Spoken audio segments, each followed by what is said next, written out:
İzləyicilər, bu günləri qəhrəman şəhidimiz Abdullayev Səxavət Hidayətoğlu'nun bu gün anım günüdür. Bax, bu günlərə həqiqətən vətən üçün canından keçən qəhrəman şəhidlərimizin anım günü, mövlud günü və hər bir gündə ziyarət edilməyi özümüzə borc bildiyimiz kimi bu gün də məzar önündük. Bəs bu gün şəhid Abdullayev Səxavət Hidayətoğlu'nun anım günüdür. Allah belə deyim, ruhun şad eləsin, ruhu qarşısında baş əyirik. İstəyirəm elə sizdən birinci söz götürək. Buyur. Aslında bugün qeyd elədim, bu gün iki şəhidimizin şəhadət günüdür Biləsuvar rayonunda. Biri Səxavət qardaşımızın, digəri də Abdullah Asif Mirayoğlu'nun, birinci Qarabağ müharibəsinin qəhrəman şəhidləridir var. Hamı bilir ki, biz şəhidlərimizin ümumiyyətlə doğum günlərində, anım günlərində hər birinin məzarını ziyarət edirik. Bundan da başqa hər qəbirstanlığa, məzarstanlığa gələndə birinci şəhidlərimizi anırıq, onların məzarını ziyarət edirik. Borcumuzdur, vətəndaşlıq borcumuzdur. Həmişə qeyd edirəm, hansı vəzifədə, hansı kürsüdə oturmağına nasıl olmayan insanın daxil bir inançısı var. O his hər birimizdədir və bu günlərdə Səxavət qardaşımızın məzarını ziyarət eləməyə gəldik. Səxavət qardaşımız mənimlə bir yerdə döyüşüb. Bir elə deyək, yerdə xidmət eləmişik, bir yerdə döyüşmüşük. Sonradan bizi ayırdılar, bizi ayrı bir elə deyək, yerə götürdülər. Amma buna baxmayaraq Səxavət həm də uşaqlıqdan bizim münasibətlərimiz olub. Biz ona PMK deyirik. Azərbaycanda səyyar mexanikləşdirilmiş dəstə qəsəbəsi var. Daimi Səxavət kimi bizim yoldaşlar həmişə uşaqlardan bir yerdə belə. Qismət olub xidməti də bir yerdə çəkib. O gün də çətin günlər idi, çox çətin günlər idi. Müstəqilliyi yenidən qazandığımız günlər idi. Silahsız, belə deyək, ordumuzun olmaması, yəni ilk addımlar idi, müstəqilliyin ilk addımları idi və ilk milli ordunun əsgərləri olmuşuq biz.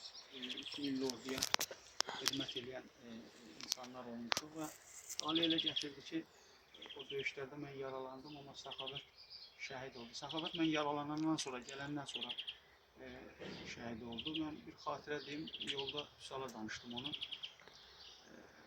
Bizim döyüşçü yoldaşlardan, bizim özümüzdən bərabər uşaqlardan bir 14 nəfər şəhid oldu. Heç yadımdan çıxmaz, mən 3-4-cü ayda yaralanmışdım. Xəstəxanadan gəlirdim. O döyüşə gedirdi. Hələ atəşkəs elan olunmamışdı. Oturduq, bir maşın dayanacağıydı. Oturduq, bir çay içdik, bir zarafatlaşdıq. Bir hərəmiz özümüz bir xəyalət deyirlərdi. Ona fikrimizi zarafatasına bildirdik. Allah qismət elədi, o getdi. 2 gün keçdi üstündən. Dedilər ki, Səxavət şəhid oldu. Çox ağırdı. Bəzən insan danışmaqla belə deyək, ürəyin boşaldır, başqa bir şeydir. Amma o xatirələr sənin gözünün qabağında canlananda o tamam ayrı bir məsələdir. O xatirələr daimi səndən qəbir evinə kimi gedəcək. Allah Səxavətin anasına, atasına rəhmət eləsin. Çox gözəl anası var idi onun. Mən həmişə gedərdim evə, bir çayını içərdim. Çox gözəl insan idi. Həddindən artıq gözəl. Təz Səxavətin anası yox, ümumiyyətlə şəhidlərimizin hər birinin valideynləri gözəldir, gözəl insanlardır, qəhrəman insanlardır. Və belə deyək, o xatirələr həmişə bizlə yaşayacaq. Allah sənə can sağlığı versin, sənin balalarına can sağlığı versin, bacına can sağlığı versin, ümumiyyətlə evdə qalanların hər birinə can sağlığı versin. Sən Səxavətin qardaşısan, bilərsən ki, elə bir oğulun qardaşısan ki, oğul Azərbaycanın suverenliyi və ərazi bütövlüyü uğrunda torpaqlarımızın ən çətin günlərində silahı olmayan, ərzağı olmayan, ordunun pərakəti halında yenidən qurulmasına xidmət göstərmiş qəhrəman şəhid qardaşımızdır. Allah Səxavətin şəxsində bütün şəhidlərimizi rəhmət eləsin, məqamları ucadır. Hər addımda, hər addım atanda Səxavətin ruhun məsuliyyətini içinizdə bilirəm, dərk edirsiniz, onu davam edin. Çünki şəhid adı çox böyük bir məsuliyyətdir, çox həddindən artıq məsuliyyətdir. O məsuliyyəti kim hansı formada daşıyır, onu daxilində olan ikinci sən var, o vicdandır. Vicdanın bilir ki, mən kiməm və onu hansı formada daşıyıram. Allah şəhidlərimizə rəhmət eləsin, qazilərimizə can sağlığı versin.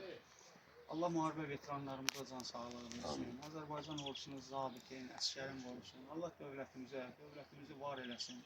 Millətimizi var eləsin. Müzəffər Ali Baş Komandanımızı var eləsin ki, bu günləri bizə yaşadan o şəhidlərimizin, qazilərimizin, döyüşçülərimizin, ümumiyyətlə insanlarımızın hər birinin əziyyətidir, baş rəhbərliyimiz olmaq, Müzəffər Ali Baş Komandanımız olmaq. Allah sizə can sağlığı versin.